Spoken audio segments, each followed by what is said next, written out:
ইংরেজি ভাষায় দক্ষতা বাড়াতে উপসচিব থেকে সিনিয়র সচিব পদমর্যাদার ৩৫০ কর্মকর্তাকে পাঠানো হবে থাইল্যান্ডের বিশেষায়িত একটি কৃষি বিশ্ববিদ্যালয়, যেটি নাইট লাইফ বিনোদনের জন্য বিশ্বখ্যাত পাতায়া থেকে মাত্র ঘণ্টাখানেক দূরত্বে।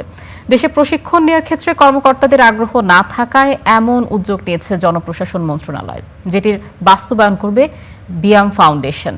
বিএনপি সরকারের প্রথম একনেকে অনুমোদনের জন্য উপস্থাপন হতে পারে প্রকল্পটি, যদিও অর্থনৈতিক সংকটকালীন সময়ে এ ধরনের প্রকল্পের কড়া সমালোচনা করছেন বিশেষজ্ঞরা।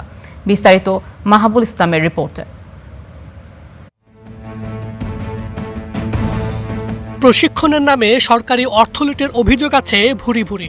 উগান্ডা সহ তৃতীয় বিশ্বের পিছিয়ে পড়া সব দেশে আজগুবি নানা প্রকল্প নিয়ে অতীতে হয়েছে ব্যাপক আলোচনা সমালোচনা।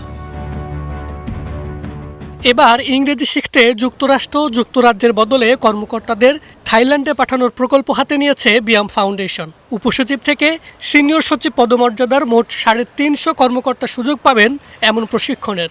এজন্য যে বিশ্ববিদ্যালয়কে নির্বাচন করা হয়েছে সেটি নাইট লাইফ বিনোদনের জন্য বিখ্যাত পাতায়া থেকে মাত্র ঘণ্টাখানেকের দূরত্বে অবস্থিত। বিষয়টি নিয়ে তৈরি হয়েছে হাস্যরস। সমালোচনা করছেন সাবেক কর্মকর্তারাও।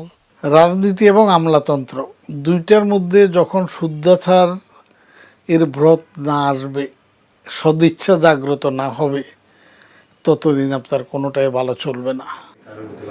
উপসচিব ও তার ঊর্ধ্বতন কর্মকর্তাদের ইংরেজি শিখতে বিদেশে গমনকেই প্রশ্নবিদ্ধ উদ্যোগ বলছেন টিআইবির নির্বাহী পরিচালক।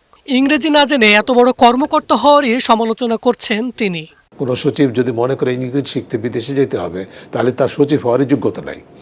তারপরে যদি কোনো প্রয়োজন থাকে, ঘাটতি থাকে, সেটি বাংলাদেশে ঘরে বসেই যে কোনো ব্যক্তি শিখতে পারে।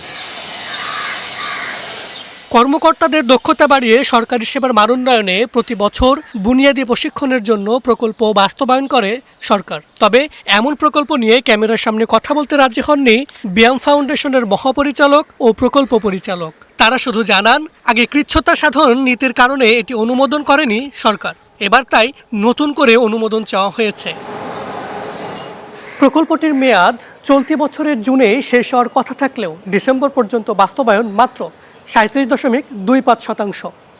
তৃতীয়বারের মতো ডিপিপির সংশোধন হয়ে বিএনপি সরকারের প্রথম একনেক সভাতেই এটি উপস্থাপনের কথা রয়েছে।